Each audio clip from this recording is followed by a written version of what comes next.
Καλησπέρα, καλησπέρα. Καλώς ήρθατε στο podcast Ιστορίες Αρχαίων Λαών, εδώ που θυμόμαστε ιστορίες για λαούς από το παρελθόν, οι οποίες είναι ωραίες και μας κάνουν να ταξιδεύουμε, τέλος πάντων όπως μπορούμε.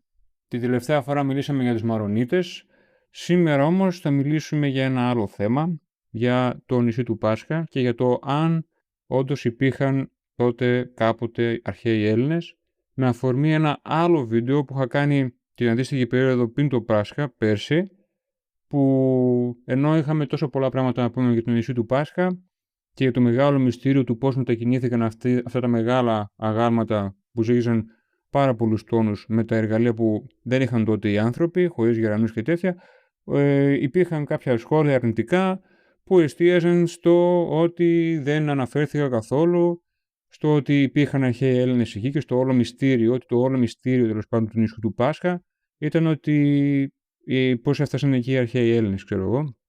Η αφορμή ήταν γι' αυτό όλο το μπάχαλο που δημιουργήθηκε σε εκείνο το βίντεο, ένα βιβλίο το οποίο μεταφράστηκε στα ελληνικά του ενός καθηγητή που λέγεται Ζόζεφσον.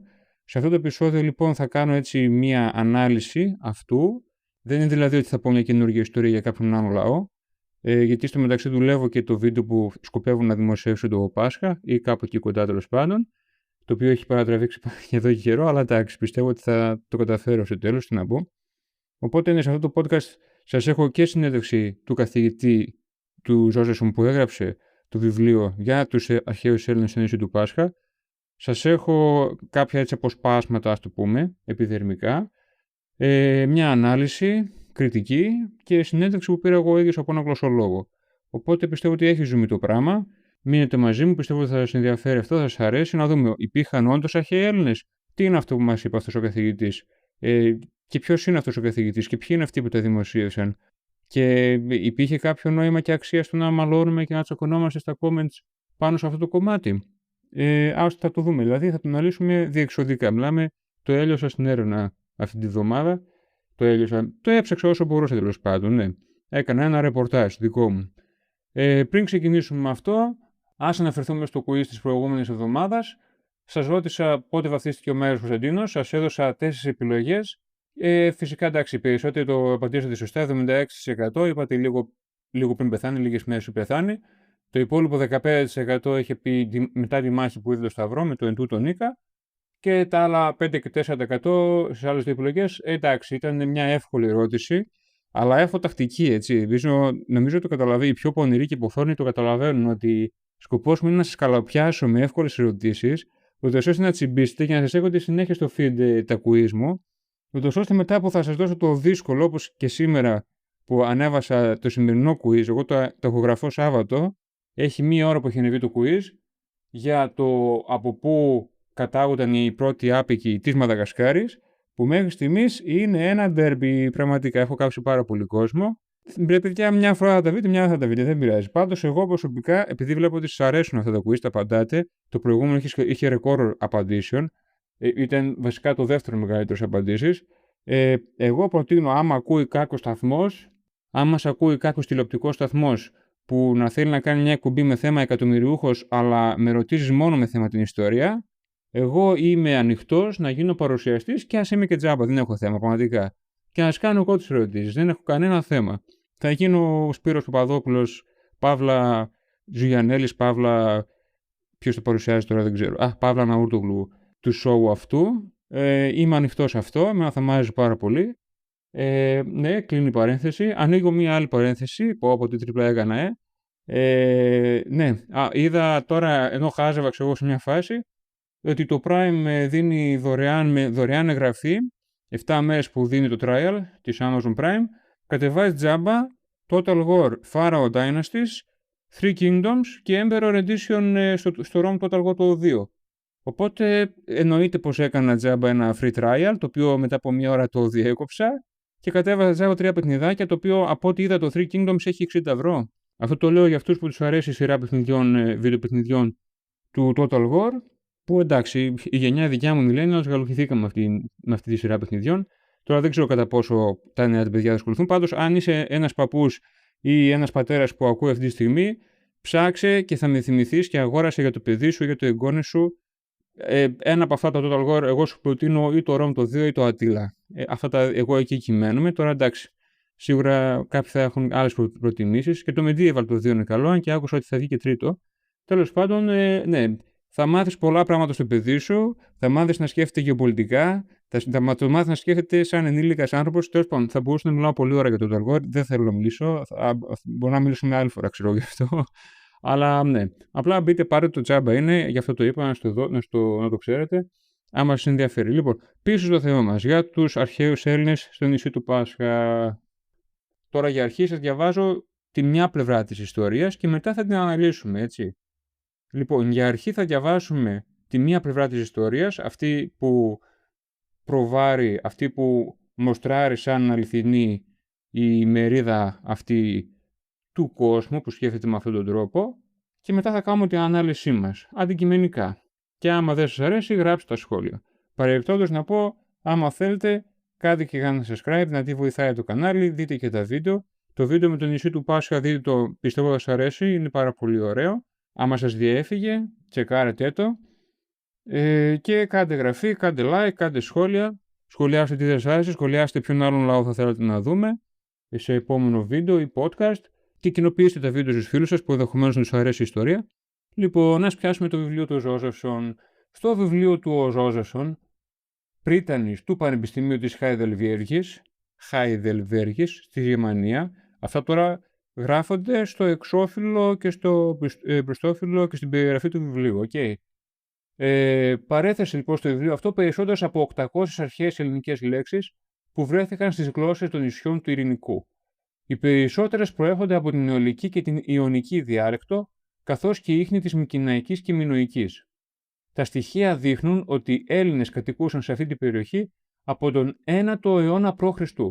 Έτσι αναδύεται η γενική εικόνα μιας ελληνικής πολιτισμικής μετανάστευσης στο προ-Ινκαϊκό Περού, πριν το Ίνκα δηλαδή, το Περού πριν πάει ο πολιτισμός των Ίνκας εκεί πέρα. Γύρω στο 800 π.Χ. Πολιτισμός Τσαβίν. Μια χρονική περίοδο έντονου ελληνικού απικισμού και ανατολιστικών επιρροών στον ελληνικό πολιτισμό.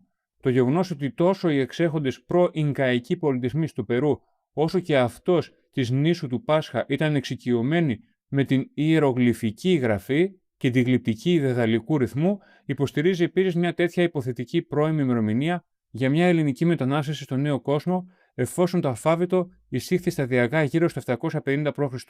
Στο βιβλίο αναφέρει πως τα αγάλματα στα νησιά του Πάσχα, τα Μωάε, παριστάνουν Έλληνες κούρους, θεούς δηλαδή. Παιχνίδια και αθλήματα είναι τα ίδια με τα αρχαία ελληνικά, όπως αγώνες δρόμου, αρματοδρομίες, ρήψεις και ακοντισμός. Επίσης, το μουσικό όργανο των κατοίκων είναι ο αυλός. Τα ενδύματα και τα ακουσμήματά τους είναι παρόμοια με τα αντίστοιχα αρχαία κυκλαδικά. Ο Νόρστ Ζόζεφσον υποστηρίζει ότι οι πρώτοι κάτοικοι της νήσου πιθανόν να ήταν Κύπριοι, και τούτο γιατί παρουσιάζονται στα γραφόμενά τους και αιγυπτιακές ρίζες λέξεων. Η Κύπρος τότε ήταν υπό αιγυπτιακή κατοχή. Σχετικά με το σύστημα γραφής, υποστηρίζει η βάση των ερευνών που έκανε ότι είναι κρητοκυπριακής προέλευσης.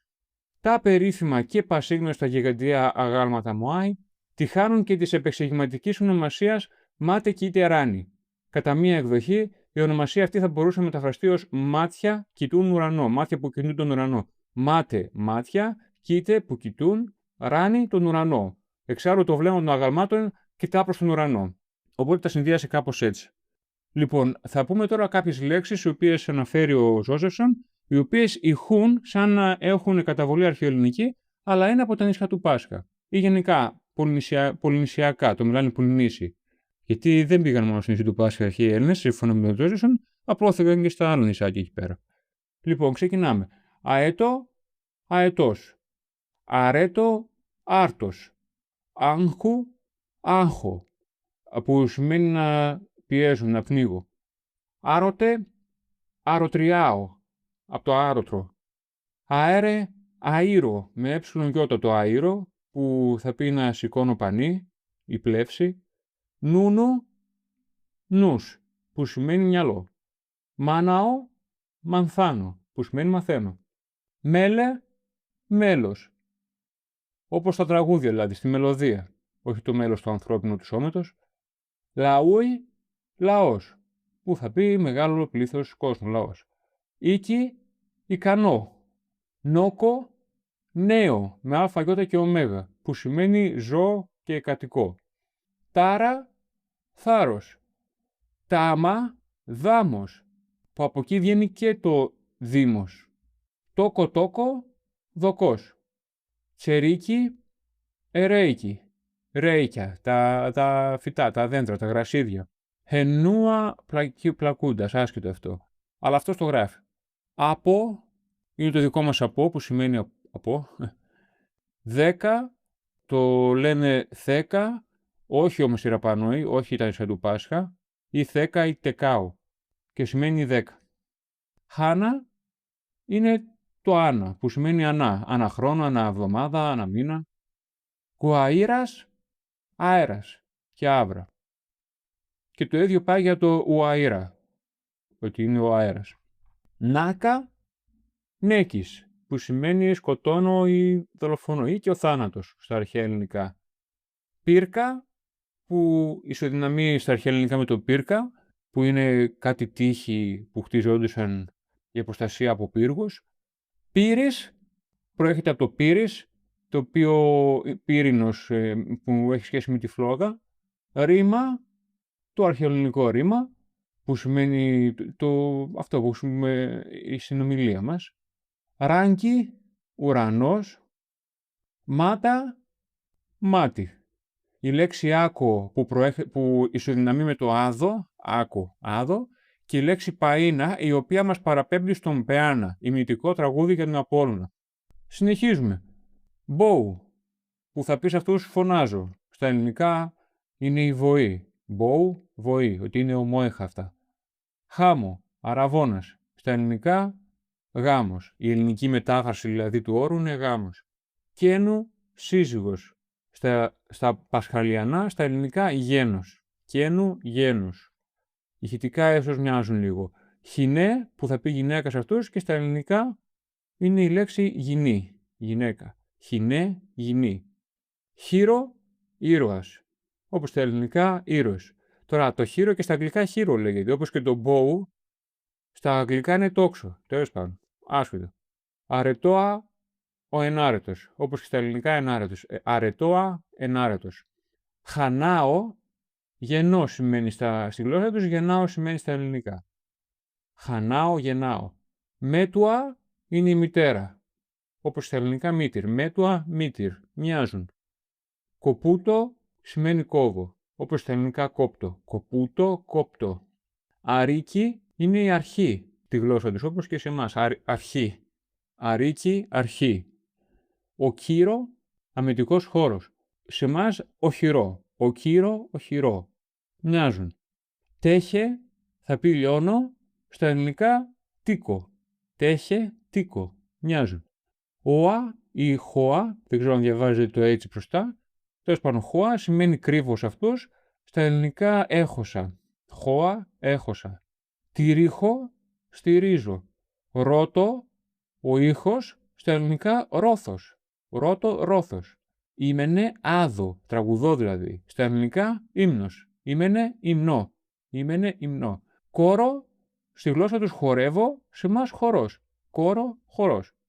Ούτε άσμα. Στα ελληνικά οδύ. Ούτε οδύ. Αυτό τα λέει ότι είναι ομόιχα. Τίκη, τύχη. Και μαχίνγκο, μάχημον. Μπορεί να το λένε και μάχινγκο, δεν το ξέρω. Μάχινγκο, μάχημον. Αυτές είναι κάποιες από τις λέξεις που γράφει, είναι καμιά 800. Είναι δηλαδή αρκετές παραπάνω. Είδαμε ότι κάποιες όντως μοιάζουν, κάποιες δεν μοιάζουν, κάποιες θα μπορούσαν να μοιάζουν με κάτι άλλο. Και με άλλες γλώσσες, δηλαδή, όπως και με τα αγγλικά, ας πούμε. Σημασία έχει ότι στην Ελλάδα το είδαμε αυτό, τα ξεστέρια μας, το 1987 και το 1990, 2 βιβλία, καμιά 200 σελίδες το καθένα, και φυσικά μεταφράστηκαν. Θα μιλήσουμε μετά γι' αυτό. Ο ίδιος ο Γερμανός καθηγητής, ο Ζόζεφστον, που λένε ότι είναι καθηγητής γλωσσολογίας, τον πήραν συνέντευξη από το περιοδικό Δαυλός, τον πήρε συνέντευξη συγκεκριμένα μια κυρία που λέγεται Νάνση Μπίκα. Η συνέντευξη δημοσιεύθηκε στο περιοδικό Σωτέφος 214 τον Οκτώβριο του 1999. Δηλαδή είχαν περάσει κάμια 10 χρόνια από τότε που βγήκε το πρώτο βιβλίο. Η συνέντευξη είναι η εξής. Θα λέω πρώτα την ερώτηση και θα απαντάει ο Ζόζεφσον. Θα το κάνουμε έτσι. Ερώτηση.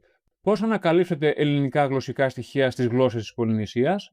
Απάντηση. Πάντα είχα έντονο ενδιαφέρον για τον αρχαίο πολιτισμό του νησιού του Πάσχα. Επισκέφθηκα το νησί και αργότερα ταξίδεψα στην Πολυνησία, όπου ο ίδιος συνέλεξα λεξικά και καταλόγους λέξεων των πολυνησιακών γλωσσών. Πολλοί μελετητές πριν από εμένα, ιδιαίτερα γλωσσολόγοι, είχαν επισημάνει λέξεις ασυνήθιστης και μη πολυνησιακής προέλευσης που παραμένουν στη σημερινή ομιλούμενη γλώσσα του νησιού του Πάσχα. Έτσι, αποφάσισα να συγκρίνω αυτές τις λέξεις με τις κύριες γλώσσες της Ασίας, της Αμερικής και της Ευρώπης, συμπεριλαμβανομένων των αρχαίων ελληνικών. Ερώτηση. Έχετε μελετήσει την ελληνική γλώσσα στο παρελθόν? Απάντηση. Έχω μελετήσει τα νέα ελληνικά και διαθέτω βασικές γνώσεις ετυμολογίας και της γραμματικής δομής της αρχαίας ελληνικής. Επιπλέον, εδώ και 8 χρόνια μελετώ τις γλώσσες του ειρηνικού. Ερώτηση. Τι προκαλεί το ενδιαφέρον σας για αυτή τη συγκεκριμένη μελέτη? Απάντηση. Ως γλωσσολόγος και μουσικός, με συναρπάζουν οι ηχητικοί τύποι και η χρήση της γλώσσας, καθώς και ο ρόλος της μουσικής ως μέσο επικοινωνίας. Από τότε που επισκέφτηκα το νησί του Πάσχα το 1978, αποφάσισα να ερευνήσω την ομιλούμενη γλώσσα προκειμένου να εντοπίσω πιθανές πολιτισμικές ρίζες αρχαίων πολιτισμών. Ερώτηση. Πόσα χρόνια αφιερώσατε στη μελέτη και ποια είναι τα κύρια συμπεράσματά σας? Απάντηση. Μου πήρε περίπου 8 χρόνια για να ολοκληρώσω το πρώτο μου βιβλίο, το οποίο δημοσιεύθηκε το 1987. Στη συνέχεια, για τα επόμενα 5 χρόνια, εργάστηκα πάνω στη νέα και βελτιωμένη έκδοση του βιβλίου μου, η οποία πρόκειται να εκδοθεί αυτές τις μέρες και πάλι από το Γερμανικό Πανεπιστήμιο της Χάιδελβέργης. Τα κύρια συμπεράσματά μου συνοψίζονται στο ότι οι ανατολικές πολυνησιακές γλώσσες, ιδιαίτερα η γλώσσα του νησιού του Πάσχα, διαθέτουν ένα σημαντικό υποστρωματικό γραμματικό σύστημα και λέξεις που έχουν τις ρίζες τους στην αρχαία ελληνική γλώσσα και ειδικότερα στις αρχαϊκές μορφές. Επιπλέον, ο πολιτισμός του νησιού του Πάσχα έχει πολλές αρχαιοελληνικές και αιγυπτιακές καταβολές, οι οποίες αναφέρονται εκτενώς στη νεότερη έκδοση του βιβλίου μου. Ερώτηση. Η ελληνική διείσδυση στα νησιά έγινε μέσω Περού-Βολιβίας. Πώς εξηγείτε την ελληνική πολιτισμική επιρροή όχι μόνο στην Πολυνησία, αλλά και στο Περού, όπως υποστηρίζετε στο βιβλίο σας? Απάντηση. Οι Έλληνες που απήκησαν στην Ανατολική Πολυνησία πιθανότατα προέρχονταν από τις περιοχές που σήμερα είναι το Περού και η Βολιβία, καθώς ο πολιτισμός του νησιού του Πάσχα παρουσιάζει πολλές ομοιότητες με εκείνες τις περιοχές κατά την προ-Ίνκας περίοδο. Επιπλέον, τα θαλάσσια ρεύματα κινούνται προς τα δυτικά από τις ακτές του Περού προς την νότιο-ανατολική Πολυνησία. Αυτοί οι ελληνόφωνοι κάτοικοι μιλούσαν αρχαία ελληνικά και μετέφεραν επίσης έναν αρχαιοελληνικό πολιτισμό μαζί με πολλά αιγυπτιακά στοιχεία, ο οποίος θυμίζει την Κύπρο και τα νησιά των Κυκλάδων, συμπεριλαμβανομένων της Νάξου και της Μήλου την ίδια περίοδο. Ερώτηση. Απορρίπτεται την υπόθεση ότι η ελληνική πολιτισμική επιρροή είναι ακόμη παλαιότερη? Απάντηση. Υπάρχουν γλωσσολογικά και αρχαιολογικά στοιχεία που παρουσιάζονται στην νέα έκδοση του βιβλίου μου, σύμφωνα με τα οποία είναι πιθανό να έλαβαν χώρα πολλαπλές μεταναστεύσεις προς το αρχαίο Περού και το νησί του Πάσχα. Για παράδειγμα, η αρχιτεκτονική των τυχών των Ίνκας, με τη χρήση zig-zag και τραπεζοειδών εισόδων, θυμίζει τα μικηναϊκά πρότυπα. Επομένως, οι ελληνικές μεταναστεύσεις στην Νότια Αμερική μπορεί να είναι ακόμη παλαιότερες. Ερώτηση. Πώς εξηγείτε την πιθανή εξάπλωση των Ελλήνων σε τόσο μεγάλη κλίμακα στην αρχαιότητα? Απάντηση. Η ελληνική μετανάστευση στη Σικελία, στη Νότια Ιταλία και σε περιοχές της Ισπανίας κατέστη δυνατή χάρη στις πολυάριθμες καινοτομίες στην ναυπηγική και στα συστήματα ναυσιπλοείας. Επιπλέον, το ελληνικό εμπόριο με την Αγγλία, που φαίνεται να χρονολογείται από το 1000 π.Χ., εξοικείωσε τους Έλληνες ναυτικούς με τα στενά του Γιβαλτάρ, τις λεγόμενες στήλες του Ηρακλή και τις ακτές του Μαρόκου. Από αυτό το σημείο και μετά, τα νοτιοδυτικά ρεύματα θα μπορούσαν εύκολα να μεταφέρουν τα πλοία προς την Καραϊβική ή κατά μήκος των βόρειων ακτών της Νότιας Αμερικής, κοντά στα προ-Ίνκας πολιτιστικά κέντρα του Περού και της Βολιβίας. Ερώτηση. Και η επιρροή της αρχαίας ελληνικής μουσικής, μπορείτε να εντοπίσετε κοινά στοιχεία μεταξύ της πολυνησιακής και της ελληνικής μουσικής? Απάντηση. Το νέο μου βιβλίο περιλαμβάνει ένα κεφάλαιο για την αρχαία μουσική του νησιού του Πάσχα, η οποία διασώθηκε από τον Ραμόν Κάμπελ το 1960 και δημοσιεύθηκε στο βιβλίο του. Υπάρχουν πολλά παράλληλα στοιχεία ανάμεσα στην παλαιότερη μουσική του νησιού του Πάσχα και τις μελωδίες της Νάσκα στο νότιο Περού, αφενός, και στην αρχαία μουσική αφετέρου. Ερώτηση. Ποιες είναι οι αντιδράσεις της ακαδημαϊκής κοινότητας στη νέα έκδοση του βιβλίου σας? Απάντηση. Οι έως τώρα ακαδημαϊκές αντιδράσεις που έλαβα ήταν μεικτές. Από την Ελλάδα είχα μια ιδιαίτερα ενθουσιώδη υποδοχή της μελέτης μου από τον καθηγητή του Πανεπιστημίου Θεσσαλονίκης, κύριο Ταθ Καζάκου. Όσο έψαξα να το βρω, δεν το βρήκα ποιος είναι αυτός. Δικιά μου, αυτό το λέω εγώ, δεν λέει αυτός. Αυτός σταματάει εκεί που λέει Καζάκου. Έψαξα να το βρω αυτόν τον κύριο, δεν το βρήκα να δω ποιος είναι εκεί, πού και τι κάνει. Δεν τον βρήκα. Όποιος ξέρει, ας μου πει στα σχόλια. Συνεχίζουμε. Ερώτηση. Έχετε ταξιδέψει στην Ελλάδα και ποια είναι η γνώμη σας για τη σύγχρονη Ελλάδα και τους Έλληνες? Απάντηση. Έχω ταξιδέψει στην Ελλάδα αρκετές φορές και 3 φορές στην Κύπρο. Κατά τη γνώμη μου, είναι καλό για την Ελλάδα που ανήκει στην ευρωπαϊκή κοινότητα. Ελπίζω ότι το κυπριακό ζήτημα θα βρει μια ειρηνική λύση, ώστε η Ελλάδα να μην αναγκάζεται να δαπανά μεγάλα ποσά για την άμυνα. Προς αυτόν τον σκοπό, έχω καταγράψει και διανύμει σε όλους τους ενδιαφερόμενους ένα σχέδιο για ειρηνική επίλυση του κυπριακού προβλήματος. Ερώτηση. Ποια είναι η συμβολή της αρχαίας ελληνικής σκέψης και του πολιτισμού? Απάντηση. Ο ελληνικός πολιτισμός έχει συμβάλει με μοναδικό τρόπο στην προώθηση του πολιτισμού, των πολιτικών συστημάτων, της εκπαίδευσης και της τεχνολογίας. Έθεσε τα θεμέλια για τη δραματική τέχνη και τη μουσική της Δύσης. Χωρίς τον ελληνικό πολιτισμό, δεν θα γνωρίζαμε τον πολιτισμό όπως υπάρχει σήμερα. Αυτή ήταν όλη η συνέντευξη. Τη διάβασα από την αρχή μέχρι το τέλος. Δεν ήθελα να αφήσω κάτι. Μην μου πείτε ότι έκρυψα, δεν τα διάβασα όλα και είχε κάτι ακόμα. Τα είπα όλα. Αυτά είπε ο άνθρωπος. Διαβάσαμε οπότε πάνω κάτω σε τι αναφερόντουσαν αυτοί που σχολιάζαν στο βίντεο από κάτω και κράζανε. Για ποιο λόγο είναι όλο αυτό το θέμα. Και τώρα ας κάνουμε λίγο μια κριτική πάνω σε όλα αυτά. Λοιπόν, πρώτα ας πιάσουμε τον ίδιο τον Τζόζεφσον. Ο Νορθ Τζόζεφσον, έψαξα το βιογραφικό και το βρήκα αναλυτικά, γεννήθηκε στην Καλιφόρνια το 1942 και εκπαιδεύτηκε αρχικά ως πιανίστας συναυλιών τη δεκαετία του 50 στην Ανωτάτη Σχολή Μουσικής του Μάνχαιμ. Μέχρι το 1965 σπούδασε στο Πανεπιστήμιο της Καλιφόρνιας στο Riverside και στη συνέχεια στο Πανεπιστήμιο της Καλιφόρνιας στο Berkeley, όπου το 1970 εκπώνησε τη διδακτορική του διατριβή με θέμα «The Missa de Beata Virgine» του 16ου αιώνα. Από το 1971 έως το 1975 ήταν επίκορος καθηγητής στο Smith College της Μασαχουσέτης. Το 1975 διορίστηκε για καθηγητής μουσικής στο California State University του Fullerton. Μετά τη συνταξιοδότησή του, το 1992 εγκαταστάθηκε στο Deidensheim της Γερμανίας. Το 2006 μαζί με την Γερμανίδα σύζυγό του ίδρυσαν ένα fund και ενίσχυσαν έτσι την βιβλιοθήκη του Langston. Οι τομείς που καταπιάστηκε είναι η μεσαιωνική μουσική, η εκκλησιαστική μουσική και η σλαβική μουσική. Ο Ζόζεφσον δεν περιορίστηκε στη μουσικολογία. Ασχολήθηκε και με την συγκριτική γλωσσολογία, πολιτισμικές θεωρίες και με αρχαίους πολιτισμούς εκτός Ευρώπης. Προσωπικά έψαξα όλα τα δεδομένα από τη σελίδα του Πανεπιστημίου της Χαϊδελβέργης, έψαξα για άρθρα του Ζόζεφσον στη μεγαλύτερη βάση δεδομένων για ιστορικά άρθρα, στην JSTOR, το The Historical Journal, έψαξα ακόμα και στο Google Scholar, που σαν βάση δεδομένων είναι η πιο ευτελής και που θα βρεις ακόμα και τα χειρότερης ποιότητας σαθρά δομημένα άρθρα και δημοσιεύσεις. Δεν υπάρχει καμία ένδειξη εκεί πέρα ότι πρώτον ο Νορθ Τζόζεφσον ήταν πρίτανης, δεύτερον ότι είχε διοικητική θέση στο Πανεπιστήμιο της Χάιδελβέργης. Βρήκα όλους τους πριτάνες από το 1950 μέχρι το 2000 φεύγα, δεν υπήρχε πουθενά το όνομά του, πουθενά, έψαξα ένα προς ένα.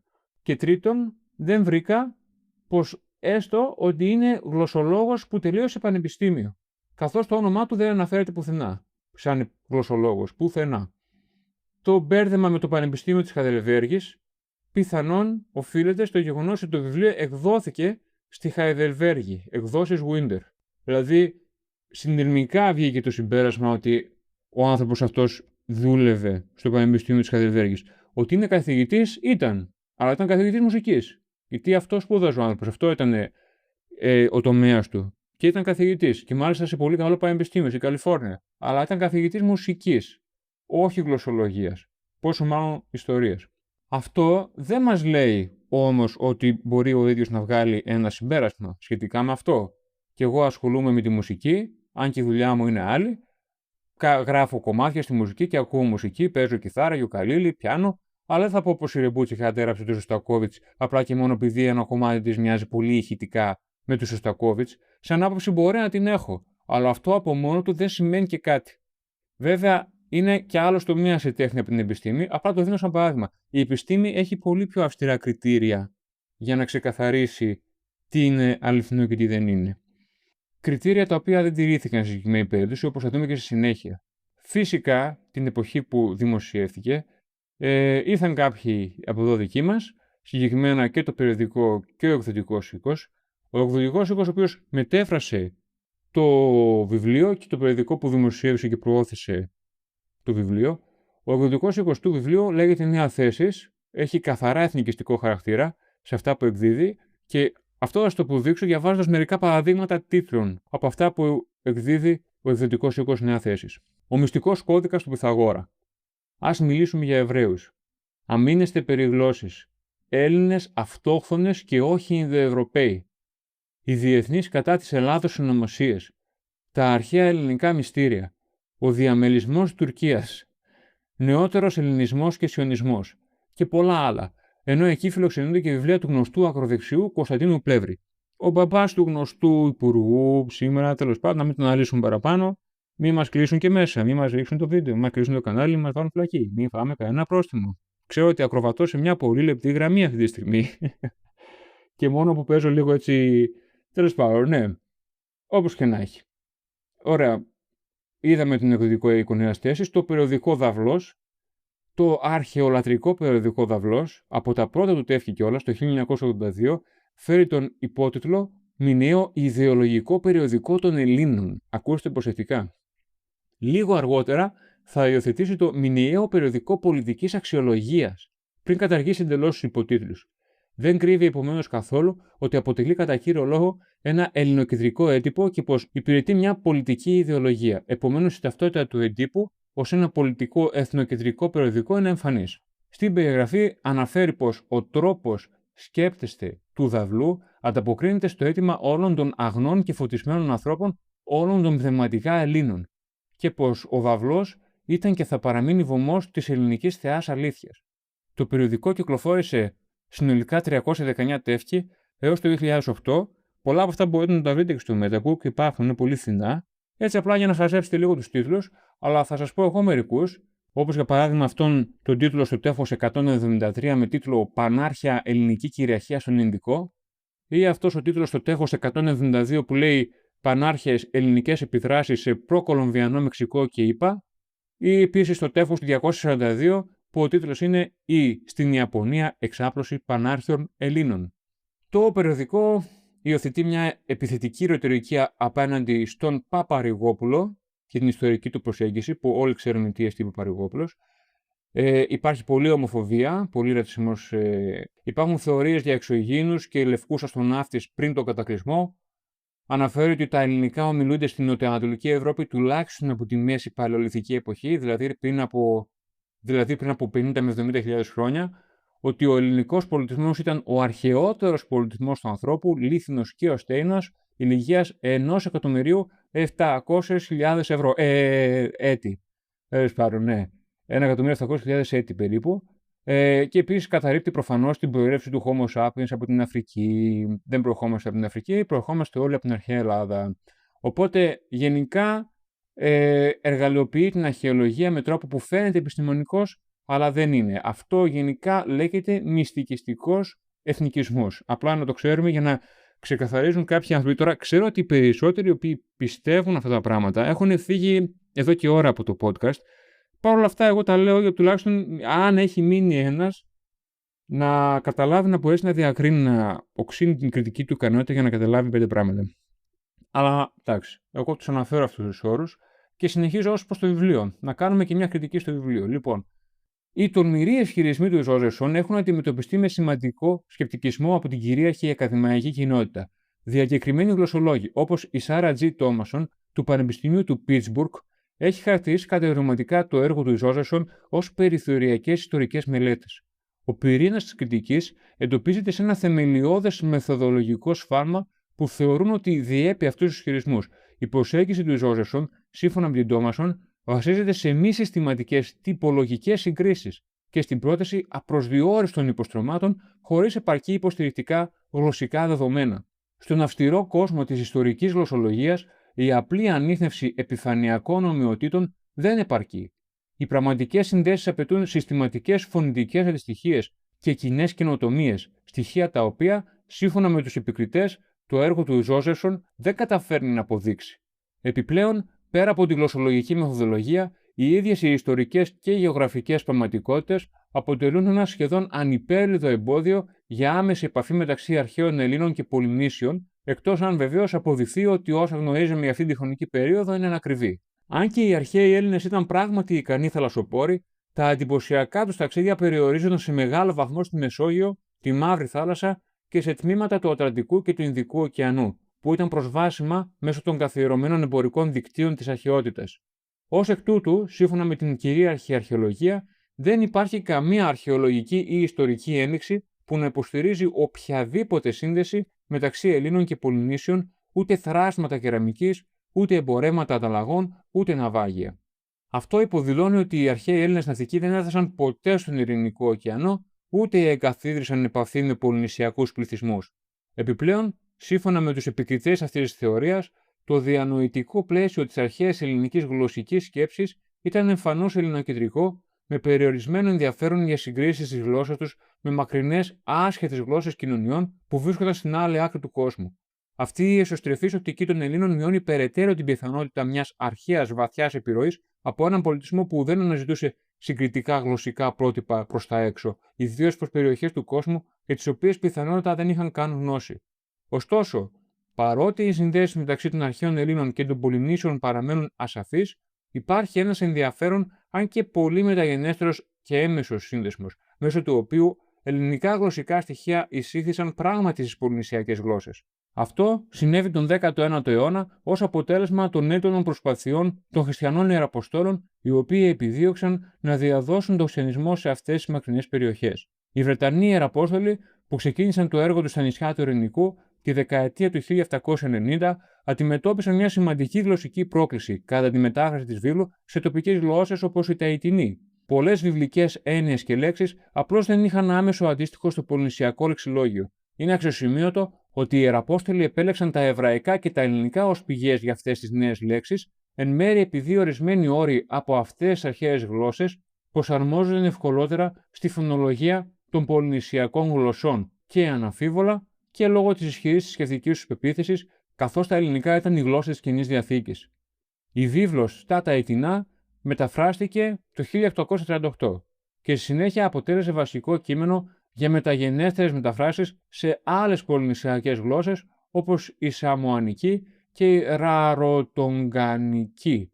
Αυτό οδήγησε σε διάχυση αυτών των δανεισμένων όρων σε ολόκληρη την περιοχή, εισάγοντας ουσιαστικά ελληνικό λεξιλόγιο στον ευρύτερο πολυνησιακό χώρο. Προφανώς αυτό έγινε έμεσα, καθώς οι περισσότερες από αυτές τις λέξεις μεταφράστηκαν στις πολυνησιακές γλώσσες από αγγλικές εκδόσεις, οι οποίες είχαν αντλήσει από πολλούς πρωτότυπους ελληνικούς όρους της Καινής Διαθήκης.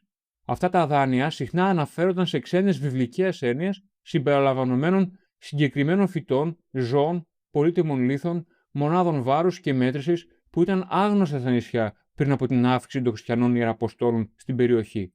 Ωστόσο, είναι κρίσιμο να κατανοηθεί ότι η πλειονότητα αυτών των δανείων παρέμεινε σε μεγάλο βαθμό περιορισμένη στα βιβλικά της εφαζόμενα και δεν ενσωματώθηκε πλήρως στην καθημερινή ομιλούμενη γλώσσα των απλών ανθρώπων.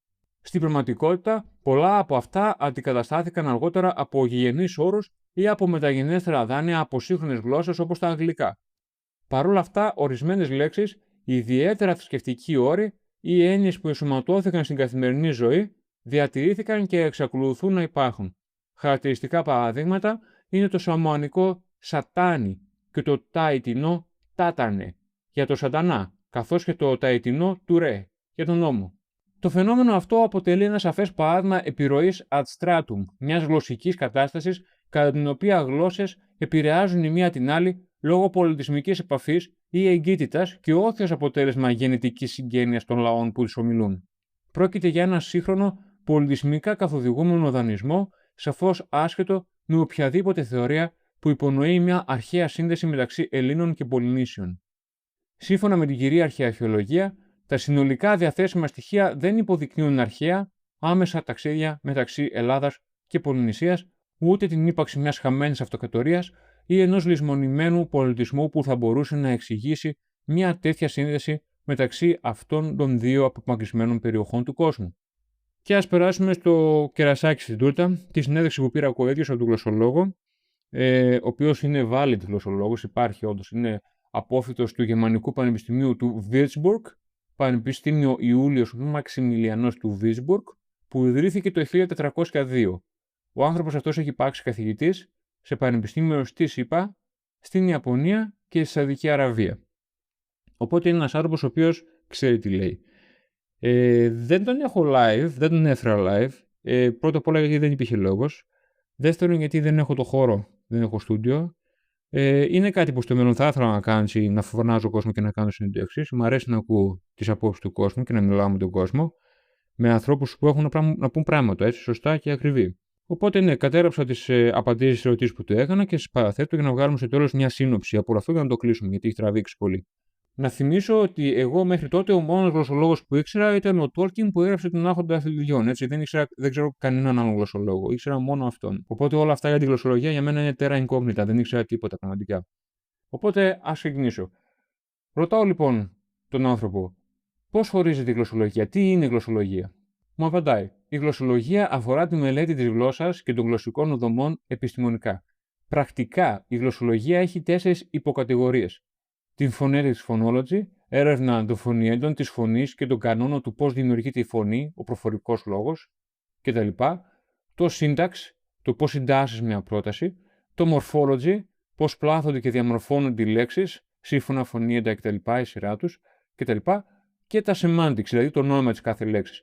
Η μεγαλύτερη δουλειά που έχει προσφέρει η γλωσσολογία ιστορικά είναι η κατανομή της κάθε γλώσσας σε μια ευρύτερη οικογένεια. Κάθε γλώσσα ανήκει κάπου συγκεκριμένα, κάπου που λογικά υπάγεται. Βέβαια υπάρχουν και τα unicorn effects, όπως τα βασικά, που θα έπρεπε να συγγενεύουν με τις υπόλοιπες ισπανικές διαλέκτους, αλλά έχει αποδειχθεί πως οι ρίζες τους είναι τα ιρλανδικά, γαλλέικα. Αυτά όμως είναι κάποιες μεμονωμένες εξαιρέσεις. Αυτό μου απάντησε αυτός. Τώρα, βέβαια, μου είπε για τα βασικά. Τα βασικά με την Ιρλανδία δεν είναι η ίδια απόσταση από ότι Ελλάδα με νησιά του Πάσχα. Νομίζω ότι αυτό είναι ξεκάθαρο, δεν χρειάζεται να το αναλύσω αυτό. Άλλη ερώτηση που του έκανα. Το Πανεπιστήμιο της Χαδελβέργης είναι καλό, είναι ωραίο πανεπιστήμιο, είναι σοβαρό. Το έλεγα γιατί δεν το είχα ψάξει, έτσι, εντάξει, οκ. Και μου απάντησε πως είναι ένα από τα καλύτερα και παλαιότερα πανεπιστήμια στη Γερμανία. Μπορεί στη λίστα την παγκόσμια με όλα τα πανεπιστήμια του κόσμου να μην είναι ψηλά, γιατί ανταγωνίζονται τα πανεπιστήμια της Αγγλίας και της Αμερικής, αλλά γενικά είναι μέσα στα καλύτερα της Γερμανίας. Το ρώτησα μετά, οι γλωσσολόγοι τι συμπεράσματα μπορούν από μόνοι τους να βγάλουν ως προς την ιστορία. Η απάντηση που μου έδωσε. Οι γλωσσολόγοι καταγράφουν έναν τρόπο αντίδρασης, σύμφωνα με τον Γιάκοψον. Δεν ξέρω ποιος είναι αυτός, αλλά μου τον είπε, οπότε τον αναφέρω. Και συνέχισε λέγοντάς μου πως δεν είναι παράξενο να διαβάζω ένα βιβλίο, για παράδειγμα τον Άμνετ, και να βγάλω συμπεράσματα για το τι γινόταν στην Αγγλία στις αρχές του 17ου αιώνα ή πώς πίστευαν και τι πίστευαν οι Άγγλοι πριν 400 χρόνια. Ό,τι βλέπεις μπροστά σου σαν μέσο έκφρασης, ό,τι και να είναι, είτε γλυπτό, είτε βιβλίο, είτε οτιδήποτε, δεν είναι απομονωμένο από τις τάσεις της εποχής. Από εκεί και πέρα, ο κάθε γλωσσολόγος μπορεί να σπουδάσει περαιτέρω και να επεκτείνει τις γνώσεις του και σε άλλους τομείς. Για παράδειγμα, έχουμε τον Νόαμ Τσόμσκι, ένα από τα μεγαλύτερα ονόματα καθηγητών στο MIT, που ο άνθρωπος είναι γλωσσολόγος, αλλά έχει σπουδάσει και άλλα πράγματα και έχει επεκταθεί και αλλού. Αλλά η βασική του επιστήμη είναι η γλωσσολογία. Τον ρώτησα μετά εγώ, επειδή διάβασα, τι είναι η ονοματοποιία. Είδατε ότι πήγα προετοιμασμένο στη συνέντευξη, έτσι. Είχα διαβάσει. Μου απάντησε, είναι η κωδικοποίηση των θορύβων και των ήχων της φύσης ή και γενικά σε λέξεις και λόγο με νόημα σε μια καθομιλουμένη γλώσσα μιας πληθυσμιακής ομάδας. Για παράδειγμα, το δοκάρι που το χτυπάω στο τραπέζι και κάνει τουκ-τουκ, συγκεκριμένα μου έκανε αυτό, και κάνει αυτόν τον ήχο, από εκεί βασίστηκε κάποιος και είπε αυτό θα το πούμε δοκό. Και αλήθεια να λέγεται ότι αυτό τόκο, όπως είχα πει στην αρχή που σας διάβαζα τις λέξεις τόκο, δοκό, έχει ένα νόημα. Αυτό το λέω εγώ τώρα, δεν το λέει αυτός. Αυτός μου εξηγεί πώς δουλεύει η ονοματοποιία. Στη συνέχεια το ρώτησα σε ποια από τις 4 κατηγορίες της γλωσσολογίας υπάγεται η ονοματοποιία. Μου απάντησε προφανώς και στις 4, μοιράζεται. Ξεκινάει στο φωνητικό επίπεδο, γιατί πάντα το πρώτο που έρχεται είναι η ηχητική μορφή, γιατί μετά έρθει ο γραπτός λόγος. Μετά αυτή τη φωνή τη δίνουμε κάποιο νόημα. Δεν υπάρχει κανένας λόγος αυτό το πράγμα, μου λέει και δείχνει το χέρι του και κάνει έτσι, τρίβει δηλαδή τα άθλια μεταξύ του, να το πούμε χέρι. Αλλά επειδή πριν κάποια χιλιάδες χρόνια κάποιος έκανε μια κίνηση με το χέρι και το συνδύασε με κάποια ηχητική μορφή, συνδυάστηκε αυτό το νόημα με την έννοια της λέξης χέρι. Αυτές οι γλωσσολογικές συμβάσεις ήταν αρχικά εντελώς αυθαίρετες. αλλά στην περίπτωση της ονομοτοποιίας δεν ήταν. Είχε νόημα να συνδυάσει τον ήχο με το ξύλο, το νιάου νιάου με τη γάτα, το ντουκ ντουκ με το δοκάρι. Μετά το ρώτησαν. Τα ευρήματα στη Ιρλανδία, των Vikings, που βρήκανε με τους ρούνους κτλ., δεν θα έρθει να πατήσει ο γλωσσολόγος πάνω στον ιστορικό, ή το σωστό είναι το ανάποδο, στη δουλειά του ιστορικού να πατήσει ο γλωσσολόγος? Ποιος έρχεται πρώτος? Μου απάντησε. Πήρε μια βαθιά ανάσα και μου είπε: Δεν νομίζω πως πρέπει να έχετε πρώτα το ένα και μετά το άλλο. Συνήθως οι επιστήμες συνεργάζονται. Δηλαδή, ο ανθρωπολόγος θα πει στο γλωσσολόγο: Κοίτα εδώ τι βρήκα, είναι αρχαία αραμαϊκά, ελληνικά, αερογραφικά, οτιδήποτε. Συνήθως υπάρχει μια συνεργασία. Και τον ξαναρώτησα. Πάντως, ο ίδιος ο γλωσσολόγος, ασχέτως του εύρους σπουδών του, δεν μπορεί από μόνος του να πει πως ξέρεις τι, έφυγαν οι αρχαίοι Έλληνες από τα στενά του Γιβραλτάρ, πέρασαν από Καραϊβική, μετά Περού και μετά απέναντι στο νησί του Πάσχα. Αν δεν υπάρχει hard evidence, δεν υπάρχει σκληρή απόδειξη ότι έχει γι' αυτό το πράγμα. Εκτός και αν απλά το υποθέσει. Σωστά? Αυτό το ρώτησε. Και μου λέει ναι. Εγώ για παράδειγμα υποθέτω πως ο Τραμπ είναι πιο έξυπνος και από τον Einstein. Τι να κάνει αυτή η υπόθεση αν δεν υπάρχει το hard evidence για να το στηρίξω αυτό? Και του ρωτάω, ο Τζόζεφσον λέει πως βρήκε 800 λέξεις που μοιάζουν με αρχαία ελληνικά. Και απαντάει, άμα βρεις τόσο μεγάλο hard evidence που δεν είναι αυθαίρετο, μπορείς να βγάλεις ένα συμπέρασμα. Και του ρωτάω, θα είναι έγκυρο αυτό το συμπέρασμα? Και μου λέει, κοίτα, όσο περισσότερα στοιχεία έχεις, τόσο πιο πιθανό είναι πως η υπόθεση έχει βάση και ίσως είναι έγκυρη. Εμένα αυτή η απάντηση μου φάνηκε προφανής. Οπότε το ξαναρώτησα. Απλά λέω, μου κάνει εντύπωση που δεν βγήκε κάποιο γλωσσολόγος να πει πως έχει δίκιο. Και απαντάει, μπορείς να λες ό,τι θέλεις, αλλά αν δεν τα υποστηρίξεις αυτά που λες, δεν σε παίρνει σε σοβαρά κανείς. Όμως, το ότι δεν απάντησε κανείς υπέρ ή κατά, δεν σημαίνει αυτομάτως πως δεν είναι σοβαρός. Μπορεί και να μην είχαν αφήγημα να αντιδράσουν. Μπορεί να είναι και αυτό. Και στο τέλος το ρωτάω, πώς μπορείς να καταλάβεις πως ένας γλωσσολόγος δεν κάνει καλή δουλειά? Και μου απαντάει, όπως για τον κάθε επιστήμονα, το τι θέση έχει μέσα στην κοινότητα της επιστήμης του. Το άμα έχει βγάλει άρθρα, κείμενα, βιβλία και σε ποια εκτίμηση τον έχουν οι άλλοι. Για παράδειγμα, αν τον ρωτάνε τα πανεπιστήμια γενικά ή οι κυβερνήσεις για την άποψή του. Αλλά όλα αυτά είναι τα mainstream. Αν πας ενάντια στο mainstream, μπορείς να τα λες σωστά, αλλά να μην νοιάζεται κανένας γιατί δεν του συμφέρει να έχεις δίκιο ή δεν του συμφέρει να το κάνουν προβολή το τι έχεις δίκιο. Αυτή ήταν η συνέντευξή μου που πήρα από τον γλωσσολόγο. Βέβαια, όσον αφορά το τελευταίο που είπε ότι δεν πάει κοντά στο mainstream, το mainstream υποστηρίζει την αρχαία Ελλάδα παντού. Δηλαδή, γενικά, οι αρχαιολόγοι γενικά υποστηρίζουν πολύ την αρχαία Ελλάδα και τον αρχαίο ελληνικό πολιτισμό και όλοι ξέρουν την αξία του αρχαίου ελληνικού πολιτισμού. Οπότε δεν νομίζω ότι θα πήγαινε ότι πάει κάποιο κόντρα στο mainstream όταν πει την άποψή του ότι οι αρχαίοι Έλληνες πήγαν στο νησί του Πάσχα. Επίσης, κατά το γεγονός ότι δεν υπάρχει το hard evidence σε αυτά που υποστηρίζει ο Ζόζεφσον. Δεν υπάρχουν πλοία, δεν υπάρχουν δοκάρια, δεν υπάρχουν ξύλα, δεν υπάρχουν πράγματα που θα μπορούσαν να αποδείξουν τη θεωρία του. Και πραγματικά μου φαίνεται πολύ παράξενο ένα πλοίο να φεύγει το Γιβραλτάρ, να διασχίζει τον Ατλαντικό, να πηγαίνει Καραϊβική, να κατεβαίνει Περού και μετά να απλώνεται όχι μόνο στα νησιά του Πάσχα, αλλά και σε όλα τα νησιά εκείνα εκεί. Υπόψη ότι και τα νησιά του Πάσχα από την αρχή του Περού απέχει περίπου 3.770 χιλιόμετρα. Δηλαδή δεν το λέω ότι επετάχτηκα απέναντι από το Περού και πήγα στο νησί του Πάσχα. Είναι μια αρκετά μεγάλη απόσταση. Και για να το κλείσω, γιατί τράβηξε πάρα πολύ αυτό το επεισόδιο. Αυτό επειδή ασχολούμαι και εγώ και από την επιστήμη μου που είμαι νευροφυσικοθεραπευτής, έχω γράψει, δημοσίευσει πολλά άρθρα σε επιστημονικά περιοδικά και βιβλία και σεμινάρια και πουλάω. Υπάρχει αυτό το νόσιο, αυτή η ιδέα, το confirmation bias, που στα ελληνικά λέγεται μεροληψία επιβεβαίωσης. Είναι μια πολύ συνηθισμένη νοητική τάση, όπου έχεις ήδη μια άποψη ή θεωρία και μετά ψάχνεις ή ερμηνεύεις στοιχεία με τρόπο που να την επιβεβαιώνουν, ενώ αγνοείς ή υποτιμάς όσα την αντικρούν. Αν πιστεύεις ότι κάτι αργό θα συμβεί, μπορεί να δίνεις μεγάλη σημασία σε μικρά αρνητικά σημάδια και να αγνοείς όλα τα ουδέτερα ή θετικά γεγονότα. Το σημαντικό είναι ότι δεν σημαίνει ότι η θεωρία σου είναι απαραίτητα λάθος, απλά ότι ο τρόπος που την εξετάζεις μπορεί να μην είναι αντικειμενικός. Οπότε, συνοπτικά, για ποιο λόγο η επιστήμη απορρίπτει τη δουλειά του Ζόζεφσον και ότι οι αρχαίοι Έλληνες είχαν κάποιο ταλαβέρι με τα νησιά του Πάσχα? Πρώτον, είναι η έλλειψη αποδείξεων. Δεν υπάρχει ούτε ένα έβριμα που να δείχνει ελληνική παρουσία εκεί πέρα. Δεύτερον, είναι λάθος η γλωσσολογική μεθοδολογία που χρησιμοποιήθηκε. Οι συγκρίσεις του Ζόζεφσον δεν είναι συστηματικές και βασίζονται στο μοιάζει με. Αυτό που πολλές φορές, άμα ρωτάς εμένα προσωπικά, πιστεύω ότι δεν έχει καμία σχέση, άμα πάτε πίσω και ακούσετε τις λέξεις που σας είπα. Αυτό θεωρείται από την επιστημονική κοινότητα ότι δεν έχει rigor, δεν υπάρχει δηλαδή δομή. Είναι μη επιστημονικός αυτός ο τρόπος. Τρίτον, είναι η αγνόηση της πολυνησιακής ιστορίας. Οι επιστήμονες γνωρίζουν και έχουν αποδείξει ότι οι κάτοικοι νησιού προέρχονται από την Πολυνησία. Έφτασαν εκεί πέρα με εξελιγμένη ναυσιπλοεία. Δηλαδή, υπήρχε ήδη εξήγηση χωρίς να μπλέξουμε μέσα την αρχαία Ελλάδα. Δηλαδή, ξέραμε την ιστορία του νησιού. Και τέταρτον, υπάρχει μια επιλεκτική χρήση στοιχείων. Αυτό που λέμε στα αγγλικά cherry picking. Διαλέγω αυτό που με συμφέρει και με βολεύει. Ο Ζόσεφσον διάλεξε μόνο ό,τι τέριαζε στη θεωρία του και αγνόησε αντικρουόμενα δεδομένα. Οπότε ελπίζω με αυτό το επεισόδιο να έληξε αυτός ο χαμός που έγινε στα σχόλια. Τώρα δεν ξέρω αν θα με κράξουν κάποιοι πάλι κάτω. Εγώ δεν έχω θέμα. Σχολιάστε, αντιπείτε μου, κάντε μου τις παρατηρήσεις. Σχολιάστε τι άλλο βίντεο θέλετε να κάνουμε σχετικά με άλλους λαούς, με άλλες ιστορίες. Πείτε μου τις απόψεις. Μπορεί να κάνω και εγώ κάπου λάθος. Μπορεί να. Εντάξει, δεν λέω, μπορεί να έχω πει πολλά λάθη. Δεν ξέρω. Πείτε μου. Άμα συμφωνείτε, διαφωνείτε, κοινοποιήστε. Κάντε εγγραφή και like στο κανάλι.